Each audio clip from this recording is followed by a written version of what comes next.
क्या आपने कभी ध्यान दिया है कि भगवान गणेश की किसी मूर्ति में उनकी सूंड दाईं तरफ होती है तो किसी में बाईं तरफ। क्या आपने कभी सोचा है कि आखिर गणेश जी की सूंड की दिशा अलग अलग क्यों होती है? क्या सच में घर में जो गणेश जी की मूर्ति रखते समय हम उनकी सूंड की दिशा का ध्यान रखना चाहिए हमें? तो नमस्कार दोस्तों, आप सभी का हमारे चैनल में स्वागत है। आज की इस वीडियो में ना हम जानेंगे कि गणेश जी की जो सूंड होती है वो किस दिशा में होनी चाहिए। दाईं सूंड और बाईं सूंड वाले गणेश में जी में क्या अंतर होता है। घर में गणेश जी की मूर्ति रखते समय हमें किन किन बातों का ध्यान रखना चाहिए और इसके पीछे का धार्मिक मान्यता क्या है। तो दोस्तों वीडियो को अंत तक जरूर देखिएगा। हम जानेंगे गणेश भगवान का जो सूंड होता है उसका क्या महत्व होता है। भगवान गणेश को ना विघ्नहर्ता और मंगलकर्ता के रूप में जाना जाता है। किसी भी शुभ मामले में ना सबसे पहले हम गणेश जी का स्मरण करते हैं। गणेश जी की मूर्ति में उनकी सूंड का महत्व भी धार्मिक परंपराओं में बताया गया है। आमतौर पर जब घरों में पूजा के लिए बाईं ओर मुड़ी हुई जो सूंड होती है ना वाले गणेश जी की मूर्ति को सरल और गृहस्थ जीवन की पूजा के लिए शुभ माना जाता है, अपनी बाईं तरफ। ठीक है, तो अगर आप घर में पूजा कर रहे हैं तो कोशिश करिए कि गणेश जी का जो सूंड है वो बाईं तरफ रखिए। उससे क्या होता है, गृहस्थ जीवन में मतलब बहुत सारी चीज़ सरल और गृहस्थ जीवन के लिए बहुत शुभ होता है। लेकिन इसका अर्थ यह बिल्कुल नहीं है कि दाईं ओर सूंड वाले गणेश अशुभ होते हैं, बिल्कुल नहीं, बिल्कुल भी नहीं। बल्कि अलग अलग रूपों में परंपराओं में गणेश जी की पूजा के अलग अलग नियम बताए गए हैं। जो बाईं ओर जो उनका सूंड होता है ना गणेश जी का, जब गणेश जी की सूंड उनकी बाईं ओर ना बाईं ओर दिखाई देती है तो उसे कई परंपरा मतलब परंपराओं में और बहुत सारे किताबों में भी बहुत सारे शास्त्र लोग भी बोलते हैं कि वाममुखी गणेश बोलते हैं उनको। अगर गणेश जैसे गणेश जी हैं उनका जो सूंड है वो बाएं तरफ है तो उनको हम वाममुखी बोलते हैं। समझ में आया आप लोग को? घर में सामान्य पूजा के लिए इसी रूप को लोग पसंद करते हैं कि मतलब गणेश का जो सूंड है वो ऐसे बाएं की तरफ मुड़ा रहे। समझ रहे हैं? नहीं समझ रहे होंगे तो आप लोग कमेंट करिएगा। मैं पूजा रूम में गौरी पढ़ रही है, नहीं तो मैं लाती आपको दिखाती। गणेश जी का जो सूंड है वो अक्सर हम लोग घर में जो मूर्ति रखते हैं उसमें उनकी सूंड बाएं की तरफ मुड़ी होती है। ठीक है, आप अपना देख लीजिएगा कि आपका बाया क्या है। ठीक है, मान्यता है कि यह रूप गृहस्थ जीवन में सुख शांति और समृद्धि का प्रतीक माना जाता है। इसलिए अगर आप अपने घर में गणेश जी की नई मूर्ति स्थापित करने की सोच रहे हैं तो सामान्य पूजा के लिए बाईं ओर मुड़ी सूंड वाले गणेश जी की मूर्ति रख लीजिएगा। लेकिन सबसे जरूरी बात, श्रद्धा और नियम में पूजा करना ये मतलब बहुत ही बड़ी चीज़ है। आपका श्रद्धा और नियमित रूप से पूजा करना है बहुत मायने रखता है जीवन शैली में। अब हम जानेंगे ना जो गणेश जी का दायां सूंड मुड़ा रहता है, जो सूंड है वो दाईं की तरफ अगर मुड़ा रहता है तो उससे क्या होता है। तो कई परंपराओं में ना सिद्धि विनायक रूप से जोड़े जाते हैं। आप लोग देखते होंगे अभी गणेश पूजा आने वाला है, आप लोग देखेंगे ना सिद्धि विनायक जो रूप होता है उनका, सिद्धि विनायक रूप में हमेशा उनका सूंड ना दाईं की तरफ होता है। ठीक है, तो दाईं और सूंड वाले गणेश जी की पूजा के संबंध में कुछ परंपराओं में विशेष नियम और विधि बताई गई है। तो इसीलिए ज़्यादातर लोग बाईं तरफ सूंड वाले गणेश जी को रखते हैं। तो इसलिए यदि कोई व्यक्ति इस रूप की मूर्ति घर में स्थापित करता है तो उसकी जो पारिवारिक परंपरा या किसी योग्य पंडित की सलाह के अनुसार ही दाएं तरफ में रखे।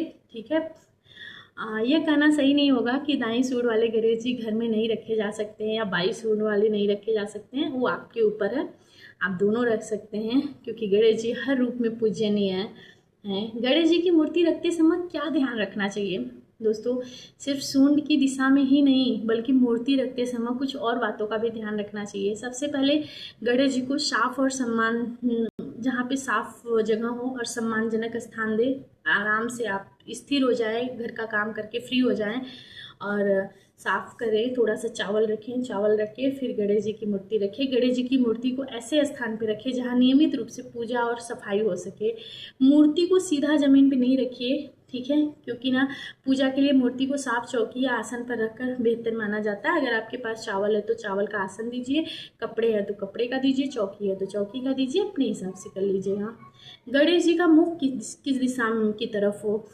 वास्तु और पूजा के अलग अलग परंपराओं में ना अलग मत मिलते हैं, इसलिए अपने घर की परिस्थिति और पारिवारिक पूजा पद्धति के अनुसार निर्णय लेना सबसे अच्छा होता है। अगर आप बोलेंगे फिर भी गणेश जी की जो गणेश जी का मुख होता है वो किस दिशा में होना चाहिए, तो मैं छोटा सा वीडियो बना दूंगी, आप कमेंट कर दीजिएगा। गणेश जी के साथ माता लक्ष्मी जो होती है ना, वो सब लोग रखते हैं। दीपावली जैसे विशेष पूजा में गणेश जी के साथ माता लक्ष्मी की पूजा की जाती है। तो अगर आपके साथ गणेश जी के साथ माता लक्ष्मी रख रहे हैं तो बहुत अच्छा है। क्यों रखा जाता है माता लक्ष्मी और गणेश जी को साथ में, उसका क्या मतलब महत्व होता है, उसका क्या रहस्य है, अगर आप ये भी जानना चाहेंगे तो मैं दूसरे वीडियो में बता दूंगी, आप कमेंट में बता दीजिएगा क्योंकि वीडियो बहुत लंबा हो जाएगा। सबसे महत्वपूर्ण होती है ना श्रद्धा। दोस्तों, भगवान को केवल मूर्ति की दिशा से नहीं बल्कि भक्त की भावना से जोड़ा जाता है। अगर मन में सच्ची श्रद्धा हो, हम अच्छे कर्म करते हैं, तो यही सबसे बड़ी हमारी पूजा है। गणेश जी को मोदक और दुर्वा क्यों चढ़ाया जाता है, आपको पता है? भगवान गणेश को मोदक बहुत प्रिय माना जाता है। मोदक को ज्ञान और आनंद का प्रतीक भी माना जाता है। इसी तरह गणेश जी की पूजा में दुर्वा का ना विशेष महत्व होता है। आप लोग हर बुधवार को चढ़ाते ही होंगे। हर घर में दुर्वा लोग बहुत लोग शाम को लेकर ही आ जाते हैं। हम तो ज़्यादातर शाम को ही रख लेते हैं क्योंकि समय की बहुत समस्याएं होती हैं मेरे साथ, जो अगर आप लोग जानते हैं तो आप लोगों को पता होगा कि सब कुछ अकेले ही मुझे मैनेज करना होता है, तो हम ज़्यादातर शाम को ही रख लेते हैं। इसलिए गणेश जी को ना दुर्वा और मोदक अर्पित करने की परंपरा ना बहुत पुरानी है। पूजा करते समय आप अपनी श्रद्धा के अनुसार ना गणेश जी को दुर्वा, फूल, फल और मोदक, आप बहुत सारी चीज़ें हैं जो अर्पित कर सकते हैं। एक छोटी सी प्रार्थना है दोस्तों, अगर आप ना चाहे तो वीडियो के अंत में गणेश जी के सामने हाथ जोड़कर ये प्रार्थना जरूर करिएगा जब पूजा कर लीजिएगा, पूजा के बाद, कि हे गणपति बप्पा, हमारे घर में सभी विघ्न और परेशानियां दूर करें, हमारे परिवार में सुख शांति और प्रेम बनाए रखें, हमें सही रास्ते पर चलने की बुद्धि दे और हमारे जीवन में हमेशा आपका आशीर्वाद बना रहे। गणपति बप्पा मोरया। तो ये पूजा करने के बाद आप ज़रूर उनसे विनती करिएगा, ज़रूर प्रार्थना करिएगा। आप करते भी होंगे, मुझे पता है कि सारे विघ्न को आप दूर करिए, आप तो विघ्नहर्ता हो।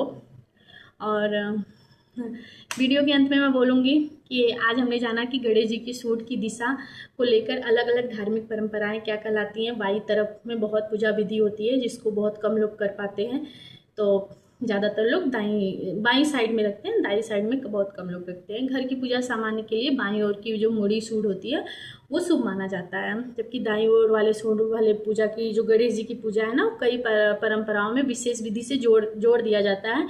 इसीलिए मतलब लोग बहुत कम लोग विशेष विधि से जुड़ने की वजह से बहुत कम लोग दाईं की तरफ सूट की पूजा करते हैं, सब लोग बाईं तरफ सूट की पूजा करते हैं। लेकिन एक बात हमेशा याद रखिएगा, भगवान गणेश के जो हर रूप में ना श्रद्धा, भक्ति और आशीर्वाद है। अगर आपको यह जानकारी अच्छी लगी हो तो वीडियो को लाइक ज़रूर करिएगा, अपने परिवार और दोस्तों के साथ शेयर करें और ऐसे ही भक्ति और धार्मिक जानकारी वाले वीडियो को देखने के लिए चैनल को सब्सक्राइब करिएगा। मिलते हैं अगली वीडियो में एक सुंदर और धार्मिक कथा के साथ। एक बार प्रेम से बोलिएगा, गणपति बप्पा मोरया, विघ्नहर्ता सबके विघ्न हरे। तो मैं वीडियो को यहीं पे रोकती हूँ क्योंकि मेरा आज 2 वीडियो बन गया है। प्रभु सो रहे थे तो हम सोचे कि दोनों वीडियो बना लेते हैं। तो एक हमने अभी बनाया है, एक रक्षाबंधन पे बनाया है, ठीक है, और एक इस पे बनाया है, एक नहीं रक्षाबंधन पे नहीं, रक्षाबंधन पे तो कल ही बना दिए थे। आज हमने जन्माष्टमी पर वीडियो बनाया है। और ये वीडियो बनाने के लिए ना सच बताया ना तो बहुत कुछ तो आपकी खुद की जानकारी है, हम लोग बचपन से देखते आ रहे हैं, सुनते आ रहे हैं, बहुत सारी चीज़ें हैं। और कुछ ना आपको चीज़ों को इकट्ठा करना पड़ता है, इकट्ठा करके एक टॉपिक बनाना पड़ता है कि मतलब मैं इस टॉपिक पे बोलूँगी, इसके बाद इस टॉपिक पे बोलूँगी। तो बहुत सारी चीज़ें मैं भी ना मतलब टॉपिक सामने रख लेती हूँ लिख के कि भाई इस टॉपिक पे मुझे बोलना है, 5-6 टॉपिक रख लेती हूँ।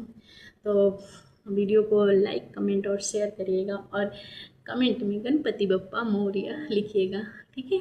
गणपति बप्पा मोरया, मंगल मूर्ति चोरिया।